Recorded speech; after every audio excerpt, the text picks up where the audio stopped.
E se eu te dissesse que o que mais te destrói não é o que estão fazendo com você, mas a forma como você está olhando para isso? Ela estava presa, sem saída, sem voz, sem ninguém, violada, humilhada, esquecida. Mas o mais assustador não era o que faziam com o corpo dela, era o que poderia acontecer com a mente. Porque existe um ponto em que a dor não te quebra por fora, ela começa a te destruir por dentro. E é exatamente nesse ponto que a maioria das pessoas se perde. Mas Layla, não. Ela descobriu algo que quase ninguém percebe: a diferença entre se afogar ou tirar pérolas do fundo do mar. Olá, eu sou a Anice. E hoje nós teremos mais um capítulo do livro O Quarto Crescente, de Ana Cristina Vargas, ditado pelo espírito José Antônio. Layla, sentada em posição de lótus sobre um delicado e colorido tapete próximo à parede, construída com tijolos vazados, usados para ventilação, olhava através dela a rua. Sem ser vista, pensava solitária. O último mês, desde o ataque ao Sheik Omar, transcorria lento e doloroso. Estava confinada a um cômodo quase vazio. Nenhum objeto ou móvel que pudesse se converter em arma fora deixado. O irado Sheik, após de se recuperar da agressão, tratara pessoalmente de prover um local para a escrava do sultão. Tapetes, almofadas, tecidos e mais tecidos guarneciam o dormitório-cela. Madeira ou metal somente em portas. Até mesmo os utensílios usados para servir-lhe alimentos não tinham nenhum potencial agressivo. Fizera-se de louca e assim a tratavam. Padecia as visitas do sultão com agressões físicas e sexuais e também as do Sheik Omar. A porta era vigiada e, para seu desespero, o sultão parecia cada dia mais dominado pela luxúria e pelo desejo pelo seu corpo. Não conseguia escapar daquele aposento, não enviara notícias ao califa, não conseguira encontrar Queiran, embora algumas vezes, altas horas da noite, tivesse divisado um cavaleiro perambulando além dos muros da cidade. Sabia que era ele. Seu coração lhe dizia, ainda que sua visão não percebesse mais que um vulto masculino. Seu plano enfrentava dificuldades, mas a paciência era uma de suas virtudes. A confiança era outra, e as duas lhe davam uma força interior muito grande. Ante as diversidades da vida, infeliz aquele que desconhecesse o poder dessas virtudes, a paciência e a confiança. Para ele abrem-se as infernais portas do desespero e do desequilíbrio. Crê-se apanhado em um dia interminável. Não consegue discernir que, além de seu caos interior, as leis da vida não mudaram. E, segundo elas, a regra é a transformação, a dinâmica e não a estática. Aquele que confia e espera sabe que a vida é governada por uma inteligência superior, sábia, soberana, que não necessita de demonstrações de poder. Sua força se manifesta na inteligência e na vigência das leis naturais. A célebre história do profeta hebreu, que fez parar o movimento da terra num dia sem fim, é metafórica, não verdadeira. Não há nada que não chegue ao fim. Também não há situação, por mais complexa, que não se resolva. Porém, a atitude do ser humano diante de suas montanhas de problemas e conflitos, interiores e exteriores, é determinante. Nos olhos de quem padece está o poder de pôr fim a seus tormentos ou de aumentá-los. Depende do que vê, como compreende e aprende com a experiência. Não são os fatos em si que geram dor moral, mas sim a forma como os encaramos. Não é o evento material que marca, mas a carga emocional e os conceitos intelectuais que a ele associamos. Se fixar-se ao aspecto ruim, será um dia sem fim e crerá firmemente que a Terra não segue seus movimentos naturais. A vida perderá o sentido. estará paralisado, endurecido, tornar-se-á uma estátua humana. Se, ao contrário, aceitar a experiência dolorosa, mesmo frustrante, sem perder a confiança na vida, em si e em Deus, terá a força necessária para esperar, que nasce da paciência, um momento oportuno para agir de forma correta. Naquelas longas semanas, mais de uma dúzia de vezes ao dia, lembrava-se de Leá e de um provérbio do povo judeu que ela com frequência recitava: aquele que sabe nadar retira pérolas do fundo do mar, e aquele que não sabe nadar se afoga. Ensinara-lhe a velha amiga que a vida também é assim. É preciso saber viver, entender que existe o terno e o transitório, o necessário e o supérfluo, a dor e o prazer, o amor e a indiferença, a ternura e a ira, a seca e a enxurrada, a fome e a saciedade, o material e o imaterial. Enfim, que a natureza de todas as coisas é marcada pelo caráter da dualidade, e nós, como que pendurados em um pêndulo que oscila entre extremos, vivenciamos essa dualidade no cotidiano de nossas vidas, até encontrarmos o equilíbrio e a unidade interior. Sábio é aquele que sabe nadar. Desde eras remotas, os judeus associavam a água à sabedoria. Assim, saber nadar é saber viver com sabedoria. Quem sabe nadar retirará pérolas do mar, enquanto aquele que não aprendeu, que não se empenhou na busca de conhecimento, virtudes, diante das mesmas condições, encontrará a morte, o sofrimento. O mar não muda. O ser humano aprende a nadar e a extrair pérolas. Laila nadava com maestria, ainda que vivenciasse sentimentos densos com alta carga destrutiva, ao dosá-los com suas virtudes, ia encontrando o caminho de transformá-los, de dar-lhes as feições da coragem e da determinação. Usava a agressividade, sentimento que faz parte do arcabouço natural de todo ser humano, de forma positiva, construtiva, em uma palavra adequada. O fogo da ira queimava em seu ser. Usava-o como combustível para alimentar a espera. A cada dia que vivo sob o jugo deles, mais me convenço de que são boçais infelizes, criaturas incapazes de compreender noções mais elevadas, incapazes mesmo de compreender coisas elementares. Vivem em função dos instintos e dos vícios. Pobres criaturas, vidas vazias, lamentáveis, assemelham-se a rascunhos de projetos. Talvez não seja de todo errado pensar que Alá não nos criou perfeitos e acabados, embora os estudiosos de nossa religião digam o contrário. Não posso crer que todo ser humano pertença ao topo da escala da evolução da vida. Somos tão diferentes. Não é possível que um só degrau nos comporte a todos. Talvez nossos organismos sejam o ponto culminante da vida na Terra. Mas o que dizer do restante? Somos diferentemente inteligentes, habilidosos, virtuosos. Nossos sentimentos não são iguais. Estamos todos fadados a sentir. Não temos escolha. Mas aí acaba nossa igualdade, pois faço o que bem entendo com o que sinto. Posso ir ao céu ou ao inferno. Eles têm graus, diria, diversos. Cada um sente, mas a intensidade é variável. Só a sensação de dor física é igual. A moral não. Tudo isso não pertence ao corpo, eu penso, mas à alma. Não, nossas almas não cabem todas no mesmo degrau.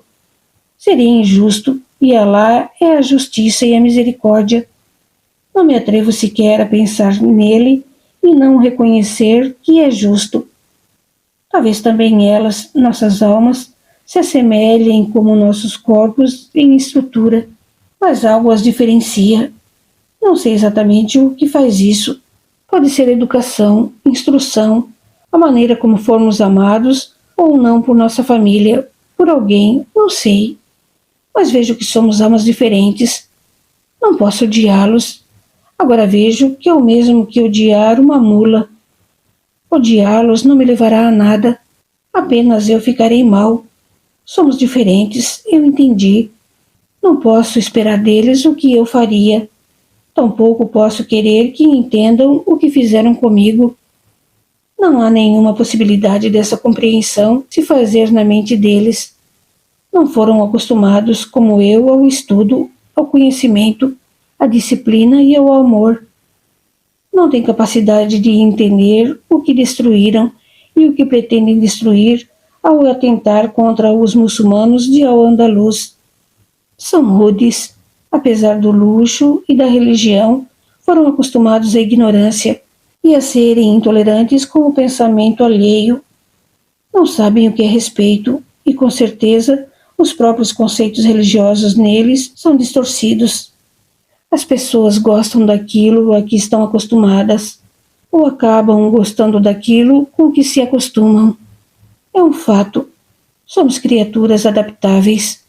Eles têm dificuldades de me entender e me aceitar, e ao povo que atacam. Assim como os camponeses cristãos, que raramente lavam a cabeça e o corpo, têm dificuldades de entender nossos hábitos de banhos e purificações. Eles têm aversão ao que nós apreciamos e os desprezam. Ainda que se diga todas as vantagens e prazeres, eles não as tocam, preferindo seguir com os hábitos aos quais estão acostumados. Caleb e seus comandados são iguais aos camponeses. Não é possível mudar as crenças às quais estão habituados e com as quais cresceram, a menos que eles desejassem, devido ao amor e ao apego que nutrem por elas e à aversão que sentem pelo que é diferente. Todos somos diferentes, mas eles não reconhecem. Não é lógico que eu os odeie, muito menos saudável, nem mesmo lúcido. Pois eu entendo, e eles não. Mas isso não significa acatar passivamente as ações deles. Seria o mesmo que entregar a terra ao domínio de espécies inferiores, que as cobras ocupassem os tronos, os bois conduzissem as carroças e os cavalos montassem os homens. Tudo invertido, fora de lugar. Não. As atitudes deles estão equivocadas e é preciso que eles saibam. A vida é atividade. E quem vive não pode ser passivo diante do abuso e do atraso. Fico feliz comigo mesma por reconhecer que não guardo ódio contra essas criaturas inferiores, mas as ações delas me deixam indignada. Não posso aceitar, me render até acostumar com o padecimento. Preciso agir, buscar minha libertação, dar limite às ações deles.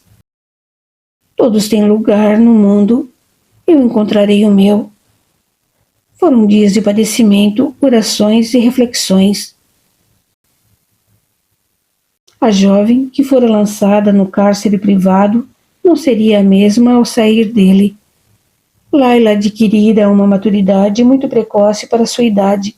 Era como se uma só vez o espírito vencesse todos os entraves da matéria, mostrando-se tal como era. Obviamente, não de uma só vez. Era apenas quebrar a amarra que faltava. A adolescência se encerrava. Os valores aprendidos na infância entravam no balanço com suas anteriores experiências e valores que informavam sua personalidade espiritual para que ela superasse as tendências de seu passado reencarnatório de deixar-se consumir em mágoas e rancores, manifestando a agressividade como violência.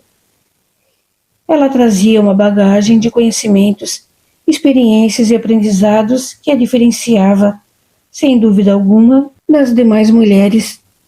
Seu principal objetivo na existência que narramos era aprender a lidar com os sentimentos destrutivos, transformá-los como se faz com uma árvore jovem que se pode e direciona o crescimento.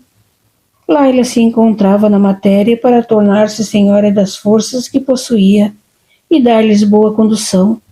Aliás, missão comum a todos.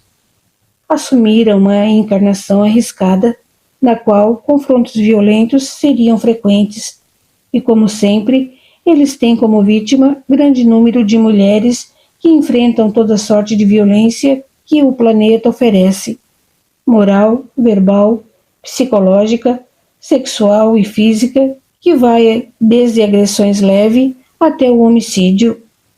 Reencarnara uma vez mais vinculada às crenças do Oriente, embora nascida em terras da Andaluzia. E entre esses povos, a mulher era e ainda é coisa, objeto, propriedade do homem que exercia sobre ela poder de império absoluto, com direitos de vida e morte, realidade de dominação, verdadeira subjugação cultural, com o aval e vivo incentivo das religiões monoteístas, todas com raiz judaica. Não esquecer o mandamento da lei mosaica, não cobiçar a mulher do próximo. Obviamente, ele não trata da fidelidade conjugal, é de questionar por que a mulher. No entendimento da sociedade da época, essa lei era o equivalente a não cobiçar a casa, os escravos, os móveis, enfim, os bens, as propriedades de outrem. E base teórica no filósofo Aristóteles, que considerava a mulher criatura inferior, incapaz de compreender, sem inteligência, mero receptáculo da semente masculina. Cultura e religião, cujas marcas são visíveis no mundo atual, não apenas na opressão da mulher, mas na supressão do princípio feminino em todos os indivíduos.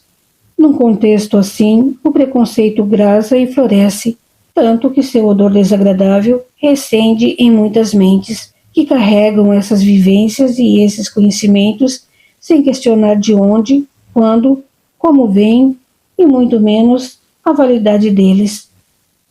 Vemos homens e mulheres propagando, em pleno século XXI, ideias equivocadas da antiguidade e reeditas na era medieval e mantidas pelas estruturas religiosas da sociedade terrena.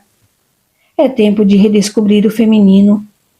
Laila, em diversas jornadas na matéria, vivenciara a experiência de encarnar-se como mulher, justamente para descobrir e desenvolver o princípio feminino em seu ser imortal, buscando o equilíbrio com as vivências do masculino já conhecido, e vinha fazendo essa trajetória entre povos do Oriente. Como filha de Nasser Al-Ghazin, ela retornara à vida física com o propósito de dominar-se, de controlar a ira e usar a agressividade de forma construtiva, como indignação sadia, como determinação e coragem para ser fato de mudança nas questões em que não estivesse conforme. Abraçar a difícil tarefa de ser a causadora do escândalo necessário. Frequentemente se lê esse ensinamento de Jesus e se pensa ainda que o mal receberá punição no além. Mas ao dizer que o escândalo é necessário, podemos também entender que afrontar padrões, conceitos, ideias, valores, leis humanas é uma atitude necessária. Caso contrário, a tendência é a perpetuidade, não a renovação, não o progresso. Quebrar o comodismo, a preguiça mental, é promover um escândalo necessário. O próprio Jesus o fez. Afrontou leis, costumes, valores, interpretações religiosas, desacomodou pessoas física e espiritualmente dos lugares onde se compraziam e ensinou que mudar é preciso. Não titubeou em aceitar a companhia de mulheres e tratou-as com igualdade de condições, capazes intelectualmente de compreenderem suas mensagens, dignas de usufruir da sua companhia. Protegeu-as contra os abusos e violências que contra elas eram perpetradas na sua época. Escandalizou ao defender uma mulher adúltera, e ainda mais, ao aceitar e declarar que precisava do carinho e do afeto de uma mulher incompreendida em sua época, por viver longe da proteção de uma figura masculina. Foi exatamente a essa mulher que o mestre revelou-se em espírito, dando-lhe a prova que a morte não é senão uma passagem para outra dimensão e que em todos nós, além do corpo, existe um espírito imortal.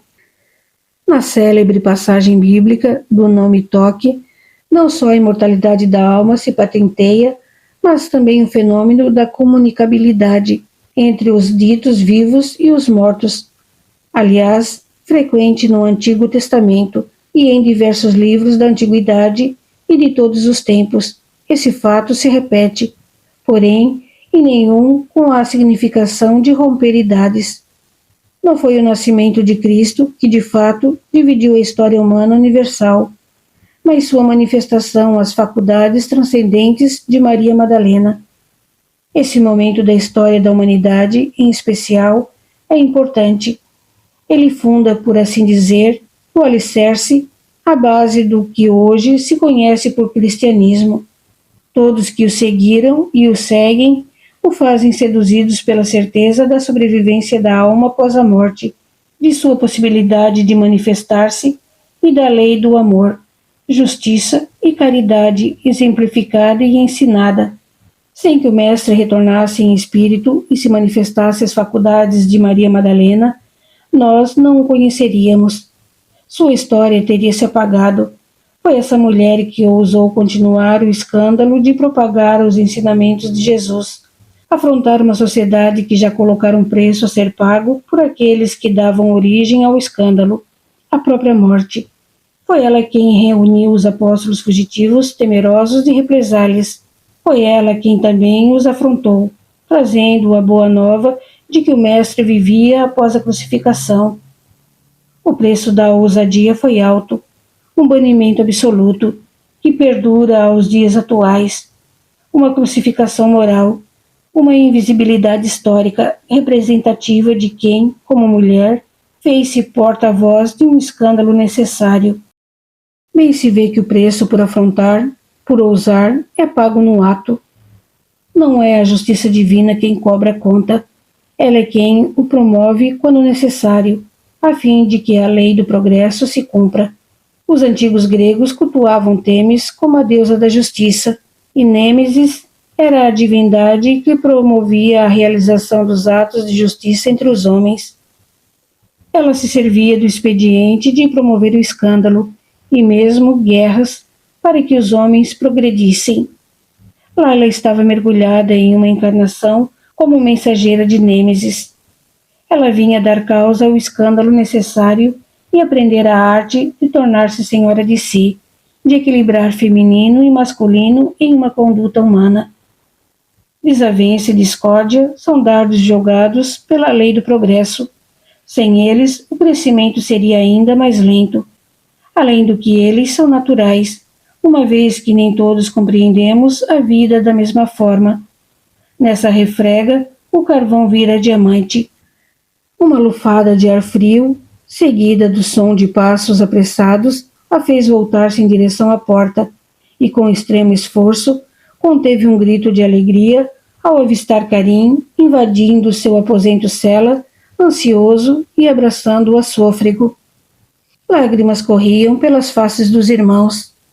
Karim murmurava palavras carinhosas e de felicidade nos ouvidos da irmã. Psiu, fique quieta, não podem saber que estamos aqui. Alá seja louvado que a encontrei com vida. Que bênção! Depois de tudo, eu amo você, minha irmã. Não sabe o que sinto desde seu desaparecimento. Quanta agonia!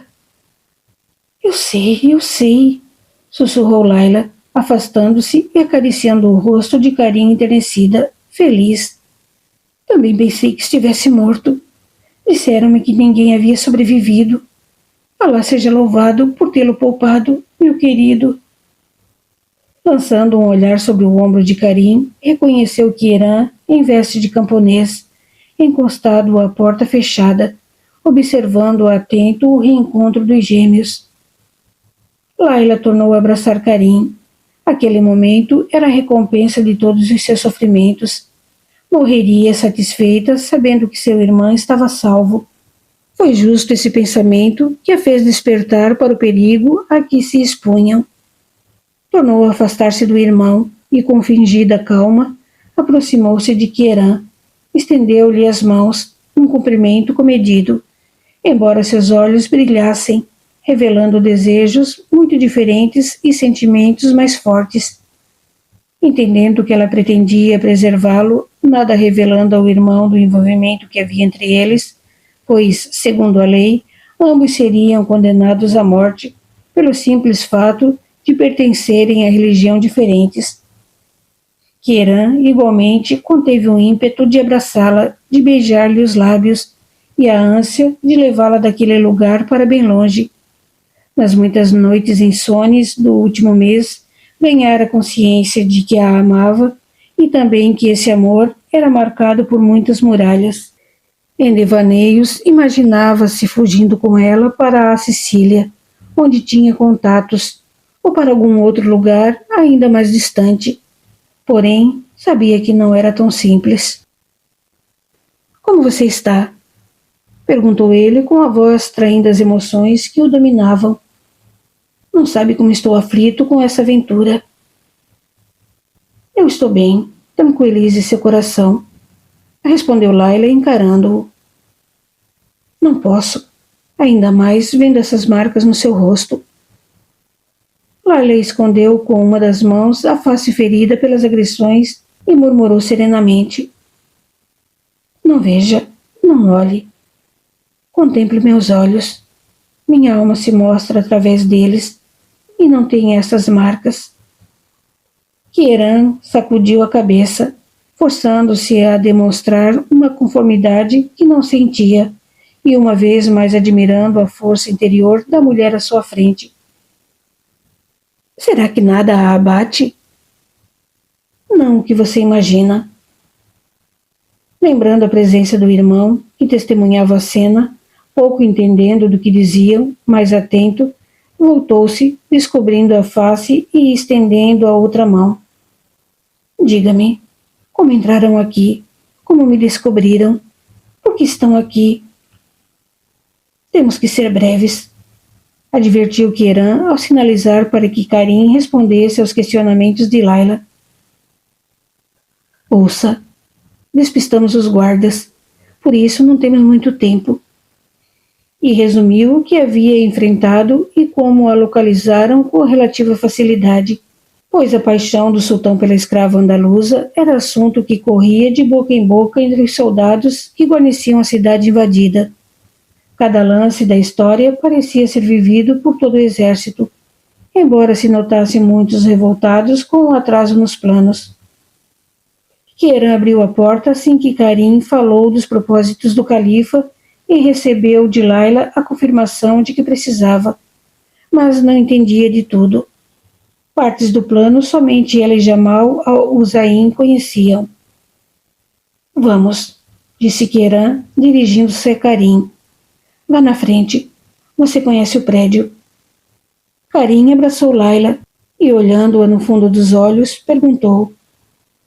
Tem certeza que deseja ficar? Tenho.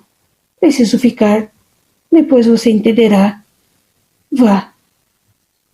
Karin saiu avançando apressado até o fim do corredor. Kieran lançou um olhar torturado a Laila, aflito, inconformado. Ela o puxou para dentro, encostou à porta, abraçou-o e murmurou. Vá, eu preciso ficar. E lembre-se do nosso pacto. Kieran beijou a face machucada e os olhos da jovem e partiu, sem nada dizer. Não era preciso. Talvez você esteja passando por algo difícil agora. Talvez esteja cansado, confuso, até sem esperança. Mas deixa eu te dizer algo com muita clareza. Isso não é o fim da sua história. A vida não é estática. Nada permanece como está. Nem a dor, nem o caos, nem você.